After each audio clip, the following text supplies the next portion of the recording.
Hola, señoras y señores, bienvenidos a Men en Córdoba Internacional Televisión. Un buen espacio televisivo que dura una hora, donde podemos practicar aquella frase que dice que se para el mundo, que me bajo durante un rato, durante 60 minutos.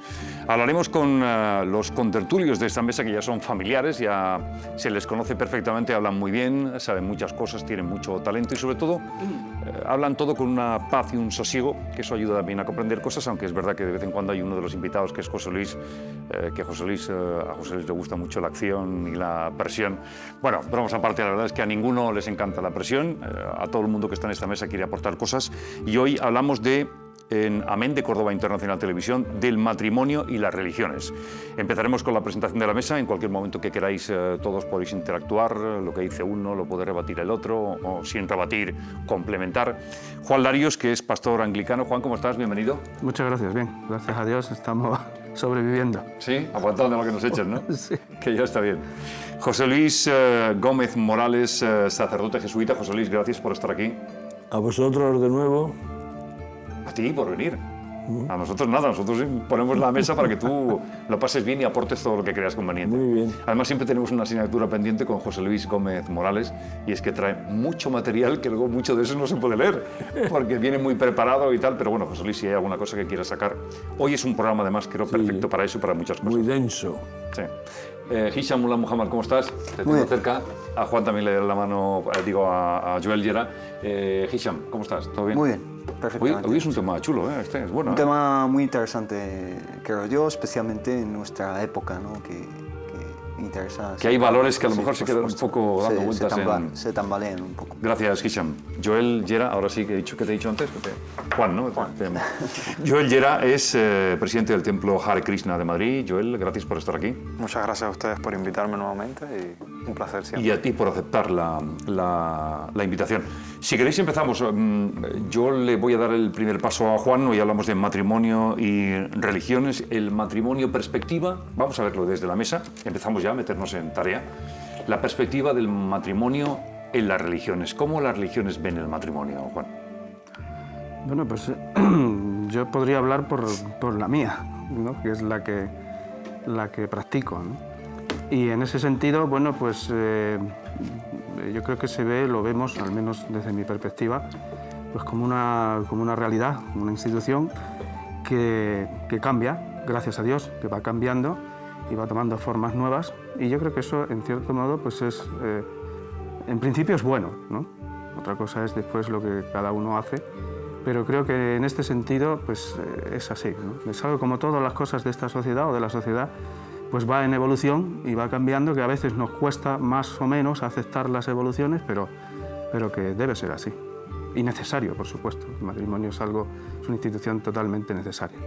Si alguno de los componentes de la mesa en cualquier momento quiere estar con opiniones encontradas, lo puede hacer, ¿eh? José Luis, hablemos del matrimonio y las religiones. Con la experiencia que tú tienes, tú, José Luis, no estás casado, ¿no? No.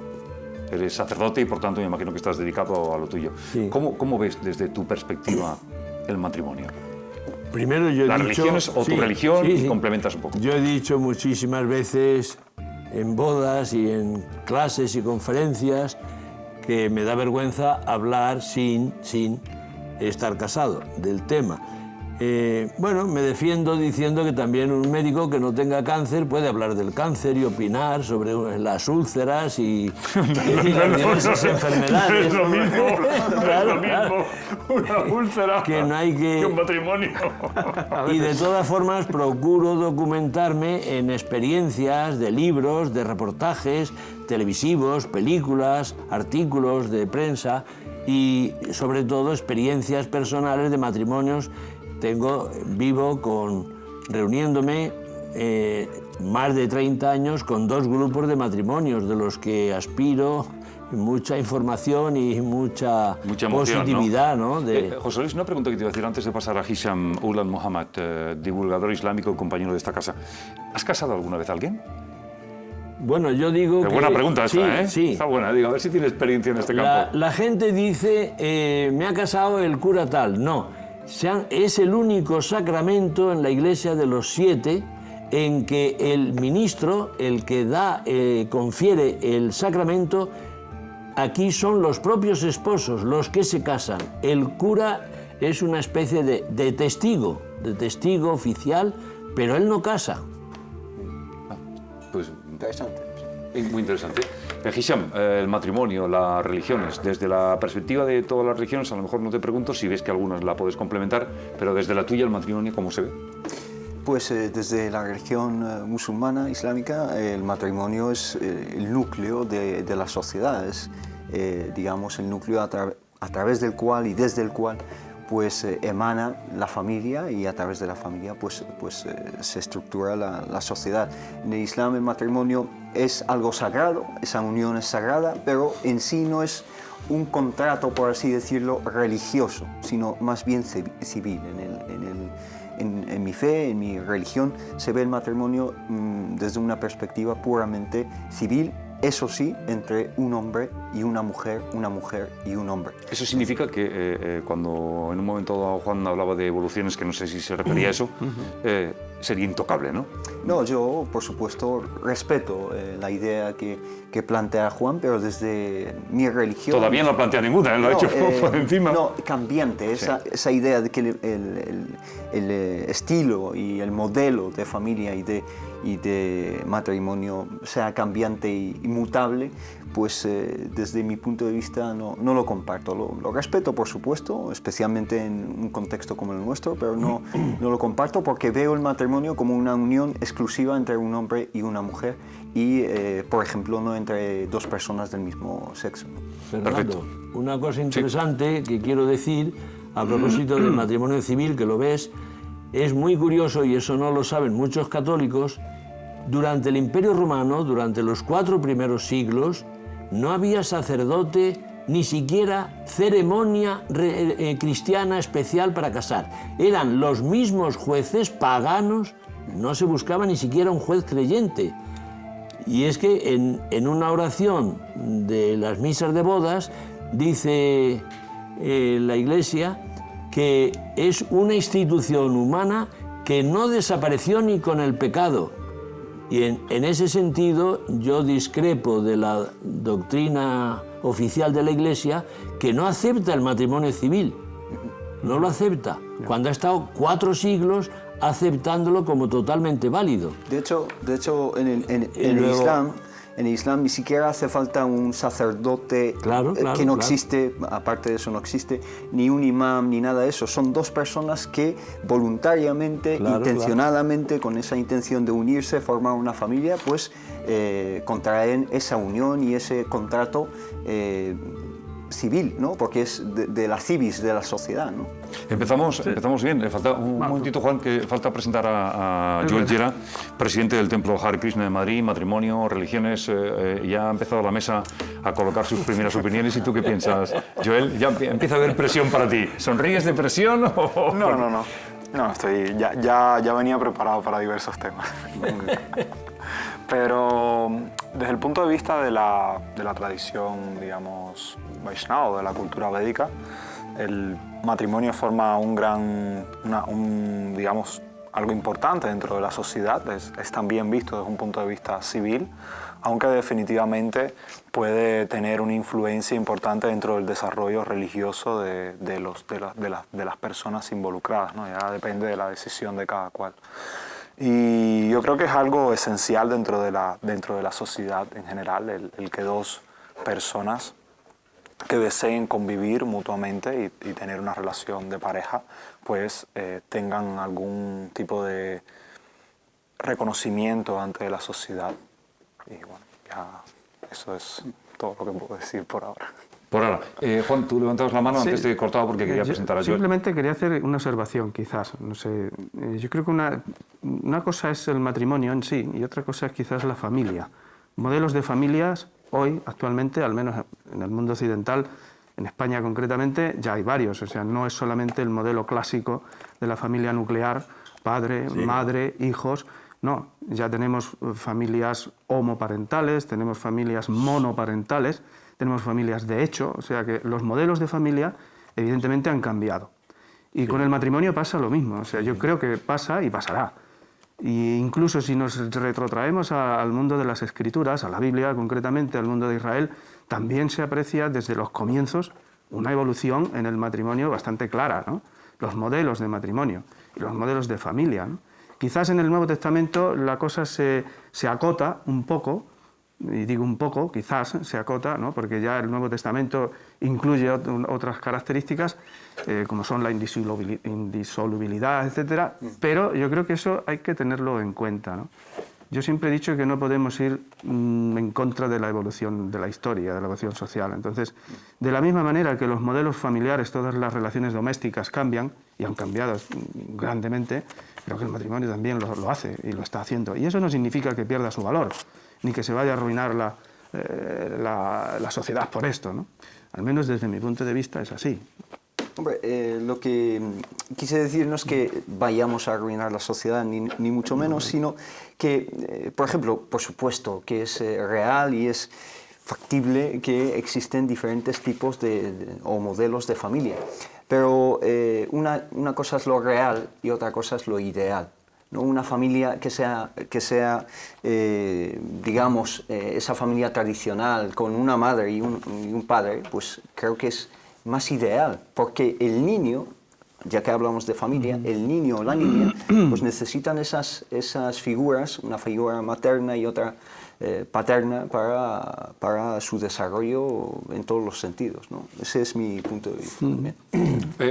Juan, Es discutible, yo sé, todo esto es discutible, ¿no? Por supuesto, hoy precisamente este es también un tema discutible. Hay muchas líneas de pensamiento que dicen que sí, que el niño necesita físicamente una madre y un padre para que pueda para que no sufra trastornos ni complicaciones en su desarrollo psicoemocional y demás. Pero hay otros también, ¿verdad?, que dicen que no es necesario. No me consta, la verdad, que haya investigaciones que digan que un padre o una madre son prescindibles, que uno hoy se está investigando. Esto me está gustando. Hay un foco aquí de...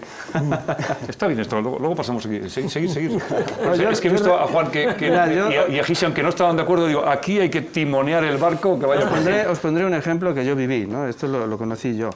No es que se pueda generalizar, evidentemente, pero bueno, es algo que te puede dar una orientación, ¿no? Yo, hace mucho tiempo, cuando era jovencito, conocía en el pueblo a un chico, a un matrimonio, que la madre murió. El niño era muy pequeñito, murió casi al nacer. Y entonces su papá, pues, por cuestiones, pues se fue a vivir a casa de su hermano, un hermano suyo carnal, ¿no?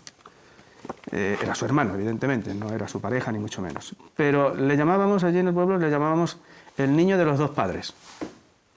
Y aquel muchacho yo pues le conocí muy pequeñito, pero después de muchos años, que le volví a encontrar ya de mayor, ya de adulto, pues el muchacho era un tío perfectamente normal, ¿no? Había estudiado una carrera, tenía novia, en fin, era una vida completamente normalizada, ¿no?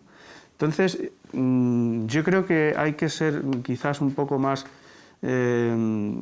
realistas y honestos y decir, bueno, no está demostrado todavía que esto sea así, ¿no? Que sea necesaria la figura obligatoriamente de la madre, la figura del padre, porque esos roles también los puede aceptar o los puede desarrollar otra persona. Entonces, yo creo que esto va a ser así, y es así, de hecho, ¿no? Y no está demostrado, ni muchísimo menos, que los chicos que están adoptados, por ejemplo, que viven con una familia homoparental, sean más desequilibrados o más desestructurados que los que no lo están, ¿no? Yo en ningún momento he implicado hay que estudios, sean el Instituto Eric Fromm, desequilibrados. No he dicho que sean desequilibrados. Otra cosa es basar nuestra visión sobre una anécdota. Un niño cuya madre ha muerto, pues ese niño está en una obligación, una situación un poco extrema de ir a vivir con su padre y su tío en este caso, y hacer de ese caso o normalizar, digamos, las familias según ese modelo, me parece quizá un salto bastante... A ver si nos puede ayudar Joel, que ha levantado el dedo. Grande. Que Joel no lo hace nunca, pero acabo de levantar el dedo y quiero hablar. Vamos. Esto se estaba poniendo curioso aquí ya, ¿eh? A mí me estaba gustando la parte esta de aquí. A ver, Joel. Desde el punto de vista civil, yo creo que las personas que deciden, porque existen, o sea, son personas que tienen determinada inclinación sexual, que eso no lo vas a cambiar. Condición. Condición. Eso no lo vas a cambiar, han tomado esa decisión. Ni pretendo cambiarlo. No, hablo de nadie punto de pretende. vista como musulmán, Claro. y del Islam, lo que enseña. Pero digo, Lo que hagan los demás, eso no depende de mí. Pero socialmente y civilmente yo entiendo que está bien que ellos puedan tener derechos desde el punto de vista civil, estoy hablando ahora, de que referente a herencias, esto, lo otro, y es algo que el matrimonio, al menos visto civilmente, pues ayuda a eso. Para mí, hasta ahí, yo no veo ningún conflicto. Referente al punto de los hijos, ¿no? Si bien yo tampoco he estudiado el tema a profundidad de si existe o no una relación directa en que se afecte un niño porque tenga o no tenga las dos figuras, yo pienso que lo más natural también es que tenga ambas figuras, la del padre y de la madre. Ahora, la mayoría, o en todos los casos, porque hasta ahora la naturaleza no ha producido un niño entre dos personas del mismo sexo, todos estos casos son adopciones. Y sinceramente ahora me pongo a pensar, entre que un niño esté en un orfanato o que se esté muriendo de hambre en un determinado país subdesarrollado y que tenga una familia seria, aunque los padres sean del mismo sexo, yo prefiero la segunda opción. Sí, ya todas las opciones heterosexuales han sido cubiertas. Esa es mi visión.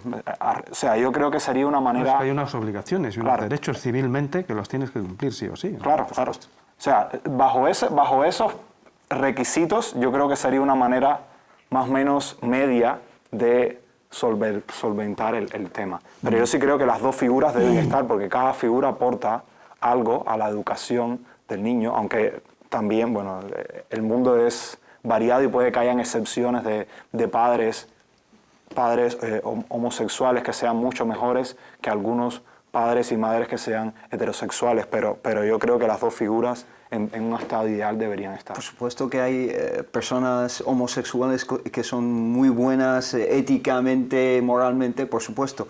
No hay que confundir las cosas, pero yo hablo del modelo de familia. Desde mi punto de vista, el más ideal es padre, madre, las dos figuras. Que hay padres que maltratan a sus hijos, que hay madres que maltratan a sus hijos o los educan de una forma errónea, por supuesto, pero la excepción no está para confirmar la regla, no para abolirla y eliminarla. José Luis. Bueno, quiero decir una serie de cosas, poquito y breve, pero interesante. Me imagino que vas a decir poquito y bueno. A ver. Pero creo que interesante. La esencia de las parejas, matrimonio, familia, es el amor. Entonces, esa es la esencia. Donde hay mucho amor, sea monoparental, sea una familia de 7 hijos, sea una familia de 2, lo importante que va a marcar a la persona y la va a hacer madurar y la va a hacer un ser social, comunicativo, alegre, positivo, es el amor que han recibido. Eso es lo que constituye a la persona. Entonces, eso es lo primero. En segundo lugar, un gran amigo mío que publica esta revista, Éxodo, este es Modelos de Familia Hoy, y aquí saca hasta 15 o 20 maneras de vivir hoy en familia el amor, pues investigó una cosa que no sabe casi nadie, que en la Edad Media había ritos para casar, era boda de iguales. De semejanza. De semejanza. Bodas de semejanza. Y se enteró de un libro alemán que se había hecho con él y dedicó un artículo a entrevistar al autor. Y es fascinante que en la Edad Media, claro, se puede decir que era etapa oscurantista. Pues no, señor, en la Edad Media había una serie de cosas muy buenas que luego el siglo de las luces ha intentado desprestigiar y tal, pero no digo que todo sea bueno, pero había cosas muy positivas, en sentido más comunitario había, por ejemplo, que en el Renacimiento, ¿no? Sentido de la comunidad. Bien, entonces, voy a eso, que otra tercera cosa que digo es que Jesús es genial en el sentido de que muchos creen que lo fundó como matrimonio, como que fundó la Iglesia, etc. Jesús era tan liberal que no hizo del Sermón del Monte normas jurídicas, son ideales a cumplir, horizontes a los que tenemos que tender, pero tampoco él condenó drásticamente la disolubilidad del matrimonio. Entonces, hoy le preguntas al 99% de los católicos, al 100% de los católicos, a lo mejor es uno o dos el que piensa esto, como yo. Todos han metido en su cabecita que la indisolubilidad va unida indisolublemente a la doctrina de la Iglesia. Pues hoy hay día muchos sacerdotes que pensamos que no. Y pongo un ejemplo. Yo que he estado 6 años en América y 4 veranos en Nueva York, me acuerdo ahora mismo, y es un esquema muy repetido en Latinoamérica y ya en España. Los chicos a veces, si la familia está mal constituida, necesitan cariño y se casan o las chicas, con el primer chico que las acaricia y las besa y tal, y a los 18, 19 años son madres. Y resulta que luego el chico sale borracho, sale que no da un palo al agua en el trabajo, sale un irresponsable o sale un vago. Y yo me acuerdo de una argentina en Nueva York que el cura no le daba la comunión porque se había casado por lo civil. Y digo, mira, pues no vayas a la iglesia tuya para que el cura no se extrañe de que le has desobedecido, pero tú puedes comulgar. Y Cristo está en tu matrimonio civil.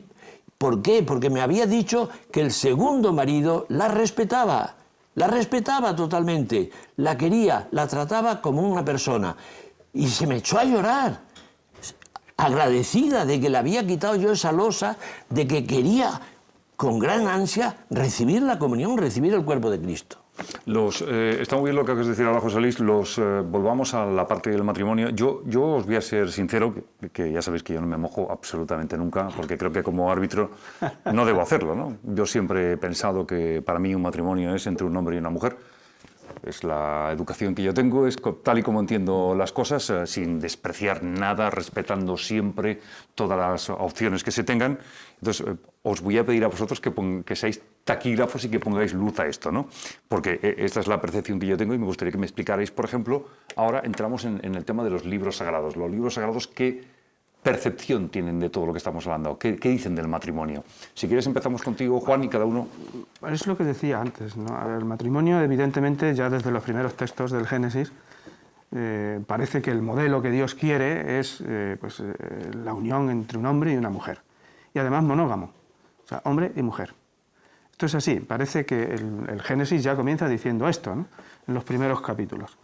Pero curiosamente, en este aspecto, ¿no? Curiosamente, la cuestión de la monogamia se le atribuye a los descendientes de Set, pero a los descendientes de Caín ya se les empieza a atribuir una cuestión que empieza a cambiar, y es la poligamia. Y decimos, bueno, entonces el modelo de Dios es este, es la monogamia hombre y mujer.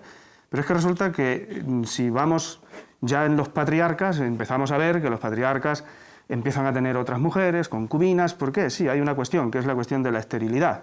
Si tu mujer es estéril, pues tu mujer es la primera que tiene derecho a darte y la obligación de proveerte de una concubina, una esclava. Pero esto sigue, la línea sigue. Cuando llega, y hay patriarcas, los patriarcas suelen tener 2 mujeres, algunos han tenido 2, sus concubinas y tal, los hijos igual.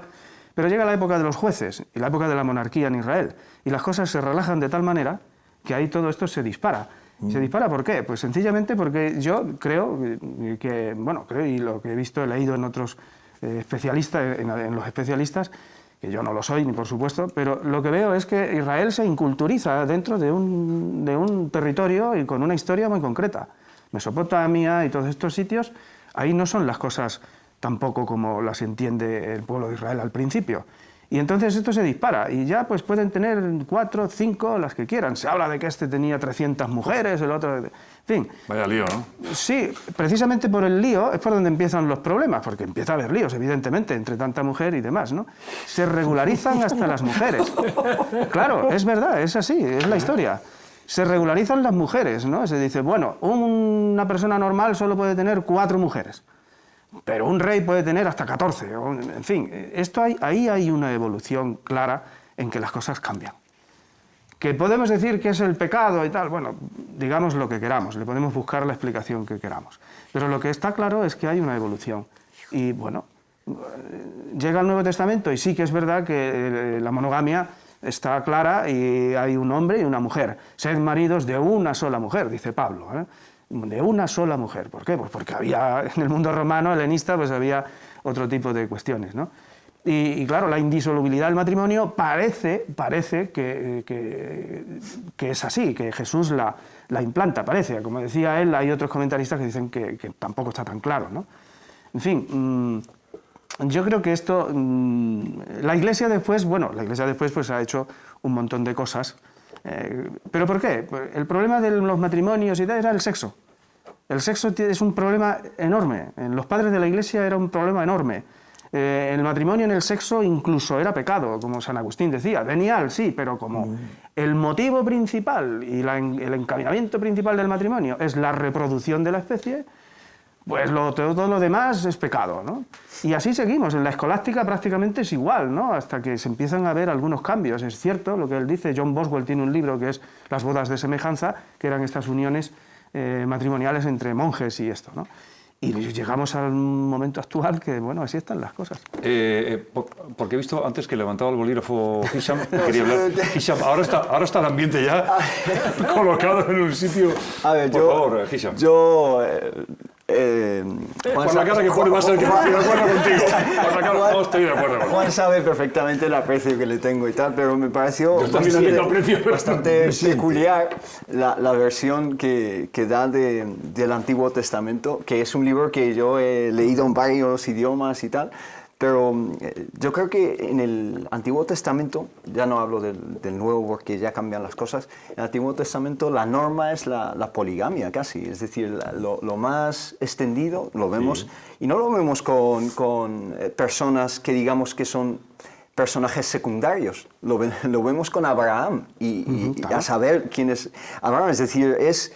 El patriarca tanto desde un punto de vista islámico como judío, como cristiano, es casi el tronco que nos une a las 3 religiones. Abraham, David, Salomón, se da constantemente. El hecho de que Adán y Eva, desde un punto de vista del Génesis, sean monógamos, es porque son el primer ser humano y el segundo ser humano según la Biblia. Pero bueno, otros problemas que se plantean que son típicamente quizá de un contexto cristiano es el divorcio, ¿no? El divorcio desde un punto de vista islámico es normal, incluso. Es decir, si una pareja no funciona, si queman todas las opciones y las alternativas para hacer que esa pareja funcione, lo mejor que se pueda hacer es disolver esa pareja, y eso se da desde el principio, desde el minuto 1 del Islam. Se deja clarísimo que el divorcio es parte del modelo de sociedad, que se puede disolver un matrimonio perfectamente. Y nos preguntabas a todos qué dice la religión del matrimonio, ¿no? El Islam lo ve como... he dicho un contrato, mithaq, se dice mithaq, un pacto, mejor dicho, un pacto más que un contrato, muy solemne, muy solemne. Y lo menciona en muchísimas ocasiones. Por supuesto que debe de estar basado sobre el amor, como ha dicho José Luis, ¿no? Dice en el capítulo 30, dice que uno de los signos de Dios es que ha puesto amor entre las parejas. Ese amor es visto como un milagro, un signo que nos indica la grandeza y el amor de Dios. Ese dice mawaddatan wa rahma, es decir, un amor y una compasión. ¿Por qué menciona el amor y la compasión? Porque cuando funcione la pareja, ese amor es suficiente para seguir adelante. Pero cuando deje de funcionar, aunque se quite el amor de en medio, tiene que permanecer la compasión. Que incluso cuando nos divorciemos, también tengamos compasión los unos de los otros y no nos hagamos daño. Aunque no nos amemos, aunque nos odiemos incluso, tiene que haber una compasión. Y esa es la visión islámica. Se menciona en muchísimas ocasiones referencias al matrimonio, y hay un capítulo en el Corán que se llama Surat al-Talaq, que es el capítulo del divorcio. Que más claro imposible la normalización del divorcio como una opción, ¿no? Cuando las cosas no funcionan. Otra cosa es recurrir al divorcio sin ningún motivo, que es algo realmente grave desde una perspectiva islámica. Vamos a ir casi a publicidad. Vale. Muy rápido, Juan, muy rápido, José Luis, muy rápido, Joel, que sea como un titular. Me imagino que cuando mirabas a Hisham tampoco estabas de acuerdo con lo que decía, ¿no? No es que no esté de acuerdo, sencillamente... Tiene que ser rápido, Juan. Pues entonces, bueno, a lo mejor lo dejamos para luego y seguimos con él. Sí, nos vamos a publicidad. Sí, yo creo que sí. Porque si tenemos que sintetizar igual no... ¿Os parece que nos vayamos a publicidad y volvemos enseguida? Uy, cómo está el tema, me gusta. Me gusta porque es la primera vez que veo a la mesa que está... Cuando volvamos de publicidad iremos a hablar de si existen incompatibilidades entre el matrimonio civil y el religioso, y cuáles son, esta es buena la pregunta, cuáles son los ingredientes necesarios para que un matrimonio sea feliz dependiendo de la religión de cada uno. Me gusta esta pregunta y luego la vamos a lanzar a la mesa. Fantástico, amén, en Córdoba Internacional Televisión, hoy el matrimonio y la religión. El programa va a ser muy bueno, seguro.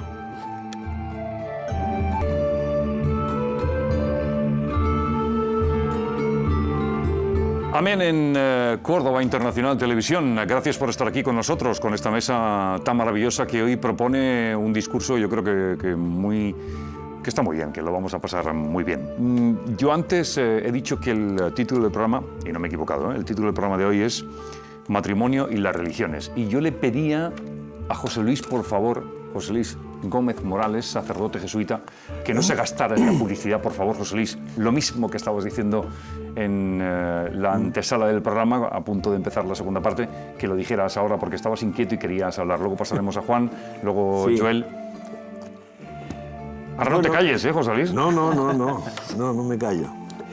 Vamos a ver, yo pienso que no hay un modelo claro de matrimonio en Jesús de Nazaret, que para mí sí es el modelo de ser humano. Y prueba de ello es que cuando le preguntan si es posible dar divorcio, que se llamaba libelo de repudio, los fariseos, Jesús dice que por la maldad de vuestros corazones lo dejó Moisés así, permitido, pero pone el ideal, no una norma jurídica. En segundo lugar, lo pone tanto a favor del hombre que se divorcia de la mujer como la mujer que se divorcia del hombre, cosa que ya es un gran paso, porque antes el divorcio dependía unánimemente del hombre. El hombre es el que se divorciaba. A la mujer no le interesaba, porque como hoy día he oído, incluso en países musulmanes, que se divorcia la mujer y ya es considerada como una prostituta. Es marginada, que la familia lo rechaza. Yo he tenido algún caso muy sangrante de una chica marroquí que tenía una feligresa, una amiga marroquí. Bien, entonces Jesús defiende la igualdad, no afirma la indisolubilidad del matrimonio, defiende la igualdad del hombre y la mujer a la hora del divorcio.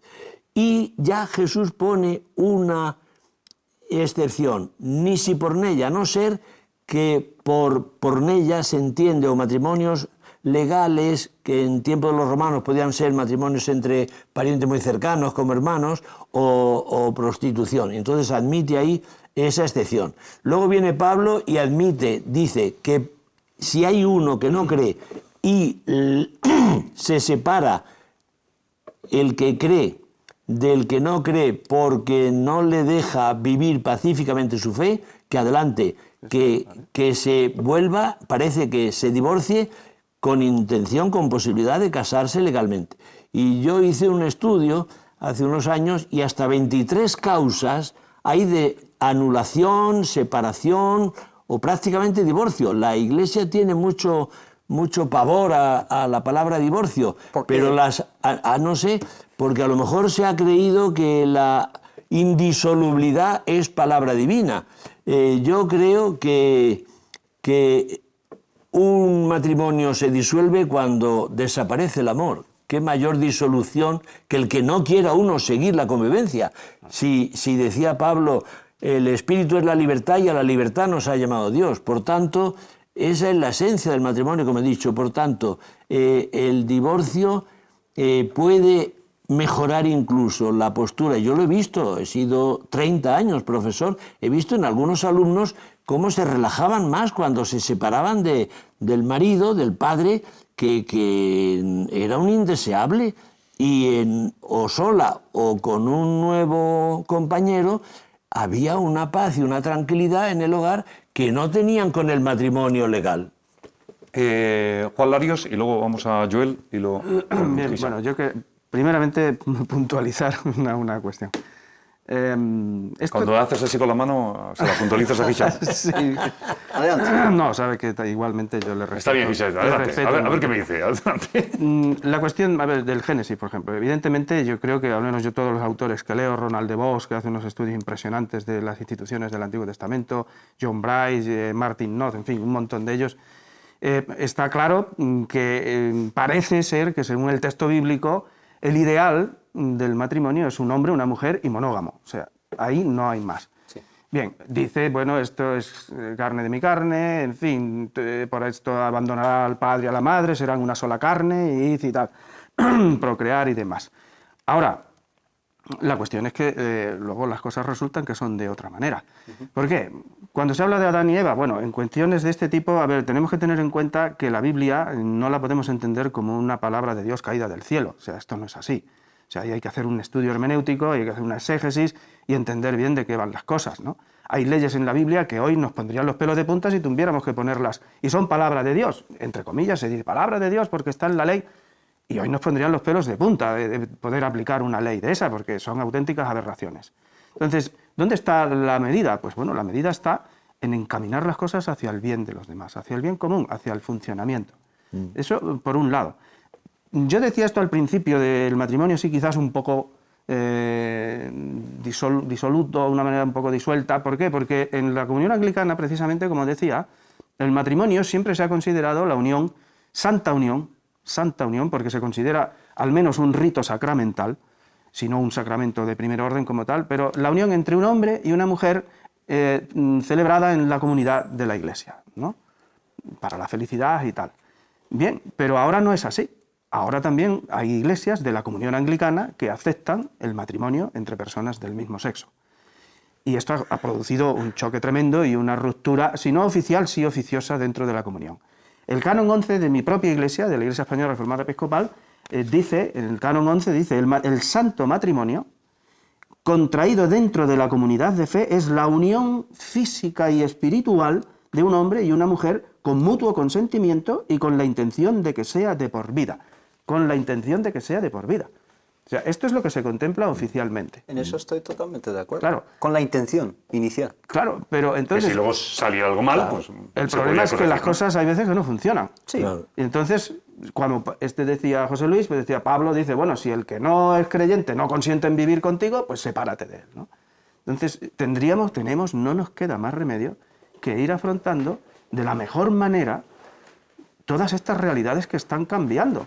Se necesita una hermenéutica actual y una ecología, como hablábamos el otro día, por parte de todos. Y hay un montón de teólogos católicos, Benjamín Forcano, José María Vico, Marciano Vidal, que están diciéndole a la Iglesia católica la necesidad de replantearse este tipo de cuestiones. Porque si no, el sufrimiento que se está causando es muy grande. Y no es porque se sufra, es que es así.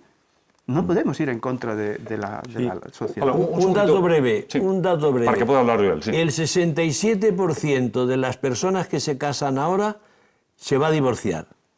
Y me decía otro... Pero no sé si tampoco, José Luis. Sí. No le quite la alegría. Sí, es que es la realidad.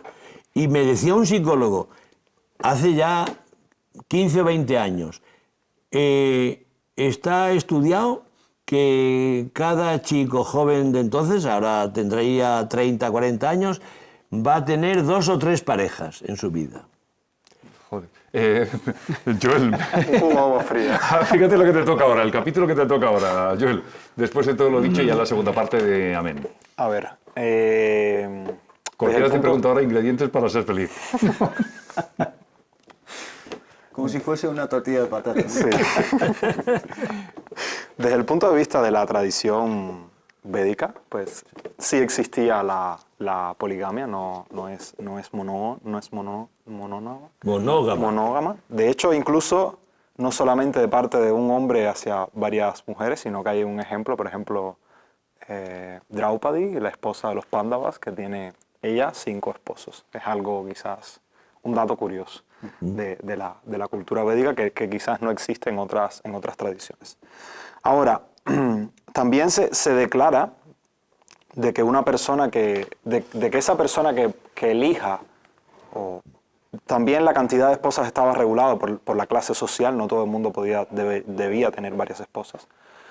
Y el punto es que si tú aceptabas otra esposa, o si una mujer, en este caso un hombre, aceptaba más de una esposa, pues entonces debía ser capaz de mantenerlas a todas de igual manera, o sea, tanto material como emocional y espiritualmente de alguna manera. Sí. O sea, ese es un punto importante. Y cuando eso no sucedía, pues es que se producen los conflictos.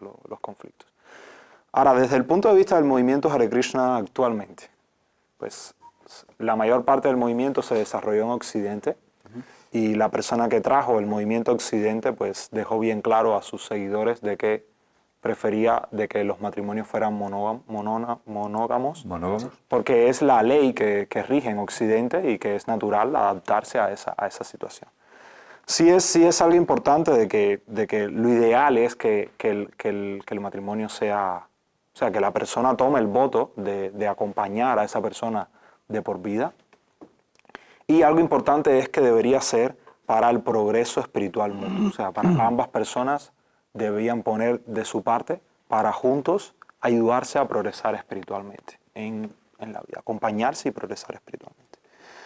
Esos son para mí los puntos, los ideales, ¿no? Respecto al tema que hablaba Juan, a mí lo que me preocupa es a la hora y que hablábamos en la pausa, ¿no? De que la tradición está en un lugar y la sociedad empuja hacia un lugar bastante diferente al que está situada la tradición. Sí, es evidente que si tú quieres, por ejemplo, si tú tienes un espacio, por ejemplo este estudio, y tú quieres modificarlo, hay paredes que son de carga y que no puedes tocar, y hay otras paredes que están de adorno y que puedes modificarlas para adecuar tu espacio a tus necesidades. Ahora el punto está, y es el peligro, ¿cuáles son las paredes de carga?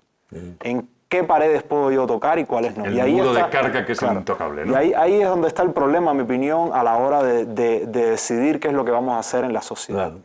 Y es el debate, ¿no?, entre ortodoxos y liberales. Unos creen que esa pared es de carga y otros no. El problema es que si tocas la pared de carga, o sea, tocas una pared que pensaste que no era de carga y en realidad sí lo era, te puedes tumbar el edificio. A mí me encanta este ejemplo de Joel, porque es muy bueno el ejemplo y desde una perspectiva islámica ocurre eso, que ya en el ideal o incluso en la jurisprudencia islámica existen lo que se llama usul, que son las raíces, ¿no?, y furor, que son las ramas, ¿no? Las ramas algunas se pueden tocar y pueden, digamos, son maleables, ¿no?, reconducirse, pero lo que son las raíces o el tronco, las materias troncales de la religión, a veces no tanto, ¿no? Y una de las cuestiones que a mí me parecen troncales también es la cuestión de la familia y la cuestión del matrimonio. Ahora bien, desde un punto de vista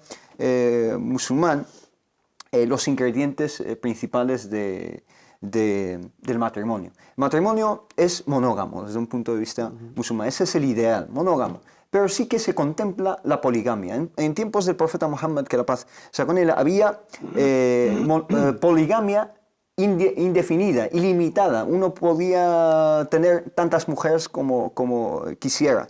Y con el Islam se limitó a un máximo de 4 mujeres, siendo el ideal una mujer, como he dicho.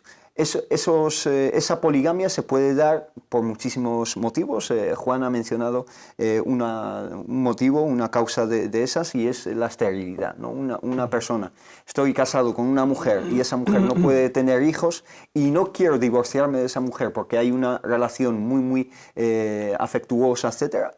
Existe la posibilidad de casarse de nuevo con otra mujer, siempre y que se cumplan unas condiciones. ¿Cuáles son las condiciones? La justicia, sobre todo. Ser justos en todos los aspectos, tanto afectuosos como materiales, etc. Pero el Corán te dice, es imposible, totalmente imposible, conseguir una justicia al 100%, al menos en el aspecto afectuoso. Es imposible. Entonces, ¿en qué se basa el matrimonio? En amor, en cooperación, en apreciación mutua. Se basa en un sueño, en un proyecto común. Es decir, hoy en día muchos matrimonios basan su proyecto en tener un buen coche, tener una buena casa, tener una buena educación para nuestros hijos, y se olvidan de que el matrimonio en sí, desde un punto de vista musulmán, y por lo visto también en otras religiones, es un proyecto también espiritual. Es decir, nos acompañamos espiritualmente en un progreso constante para crecer juntos y crecer como familia, pero también es algo trascendental. Es decir, esa unión trasciende, desde un punto de vista musulmán, trasciende la vida misma. Es decir, incluso después de la muerte, esos espíritus están totalmente unidos. Y por lo tanto, hay que vaciar esta visión de la familia tan sexualizada últimamente, y tan materialista y tan consumista, y llenarla de nuevo de estos valores tan esenciales. Me gusta esto de los valores esenciales, el tronco, me gusta las ramas, que puedas podar alguna rama, pero que el tronco siga en su sitio. José Luis, antes has hecho una intervención muy cortita porque no querías molestar a Joel, puedes hacerlo ahora y luego me voy a Juan. Porque, sobre el matrimonio, más que nada. Bueno, yo diría, prueba de que ha cambiado mucho las cosas. Por ejemplo, pues en la Edad Media, claro, los cristianos tenían que echar a los musulmanes blandiendo las espadas, y para eso había que crear y procrear, crear cristianos que echaran a África a los musulmanes, desgraciadamente. un mal motivo para formar una familia. Mal motivo. Entonces, mal rollito sería eso, ¿no? Mal rollito. Claro, entonces, hijos los que Dios mande. Y entonces el fin primordial del matrimonio era la procreación. Y eso hasta el Concilio Vaticano II. Entonces, yo me acuerdo, yo publiqué un libro sobre el amor, y comentando un diario de mi hermano, y allí afirmaba, me adelanté un año, lo publiqué el año 64, en que me hice sacerdote, y publiqué un libro en que para mí el primer fin del matrimonio no era la procreación de los hijos, sino la ayuda, el servicio, la convivencia. Esa es la gran base amorosa para que luego los hijos que nosotros responsablemente queramos.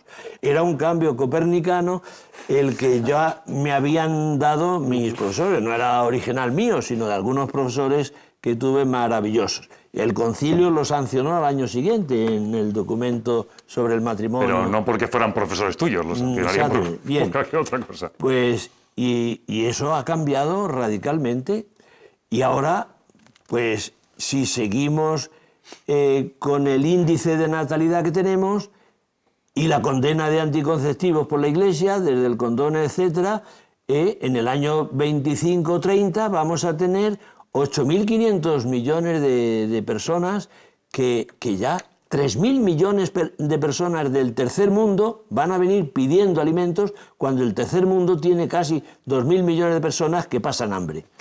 Gracias, José Luis. Pero el índice de natalidad en España es de lo más bajo en el mundo. Sí, seguimos teniendo 45 millones. Lo que es aplicable a España no es aplicable a Indonesia o a la India. De acuerdo. Es decir, que Hacemos una cosita. ¿Os parece, esto que estás diciendo ahora tienes mucha razón? Además, España sigue teniendo 45 millones de habitantes hace una década. Hace una década. Disminuyendo, sí. Vamos a ver. Repunte, pero... Estamos llegando al final. Por tanto, os voy a decir a todos que hagáis una ronda final con conclusiones y si podéis añadir esto que yo tengo aquí apuntado aquí, que me hace mucha ilusión que lo hagáis, ¿cuáles son los peligros más destacables que afectan al matrimonio actualmente?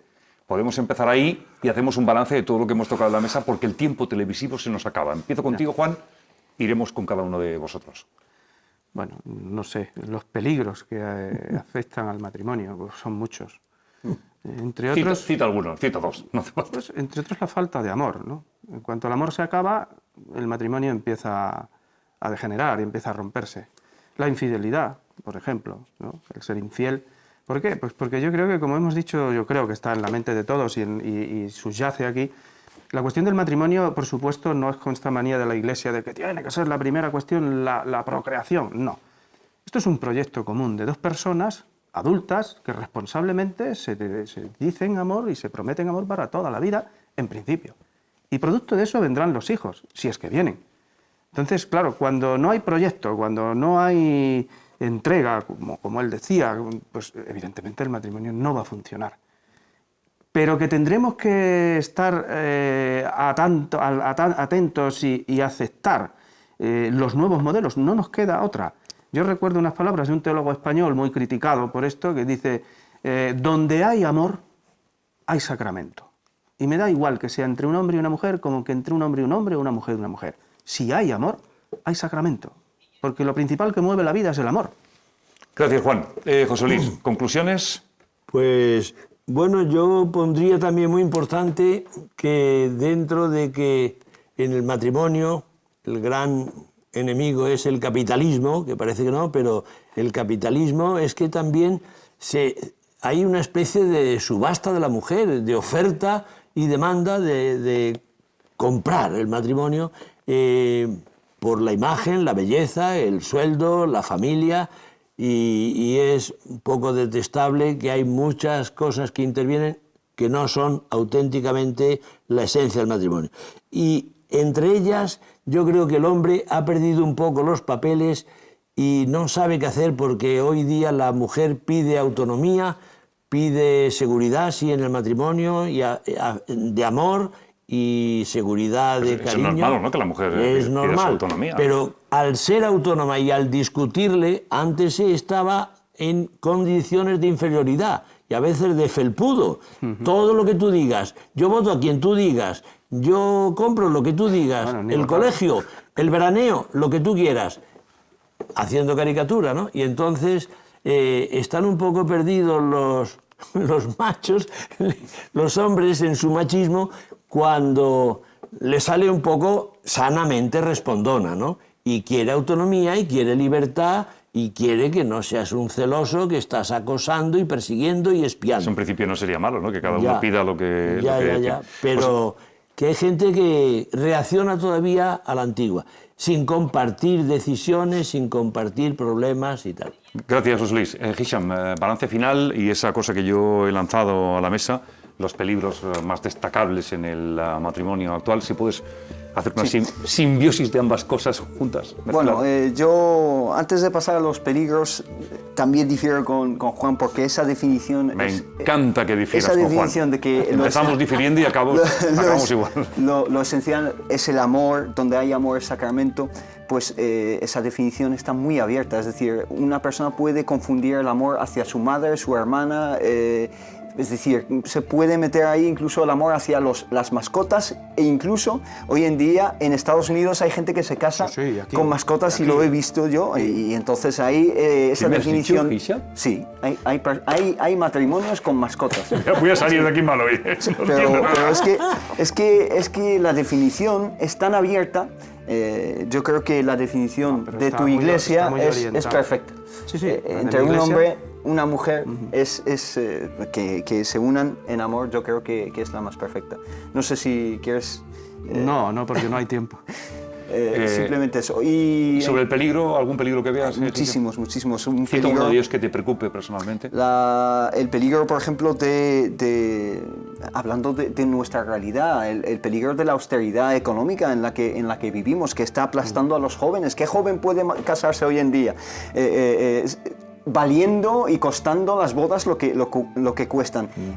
Ante la inestabilidad laboral y el estrés que causa eso en las familias. ¿Cómo yo doy ese paso? La infidelidad bajo la luz de las redes sociales y internet, etc. Hoy en día muchísimas personas están manteniendo relaciones extramatrimoniales con personas simplemente a través del mundo virtual. Hay muchísimos peligros que acechan al matrimonio y por lo tanto es nuestra labor como comunidades todos defenderlo y fomentarlo, ¿no?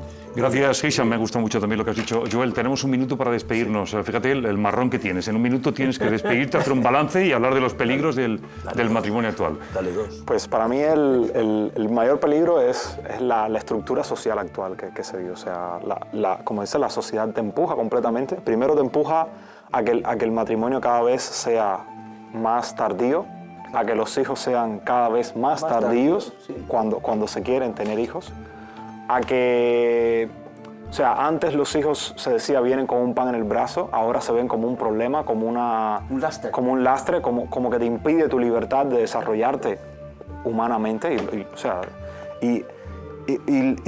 y para mí, o sea, toda la estructura social atenta, a mi opinión, atenta contra la salud del matrimonio y de las parejas.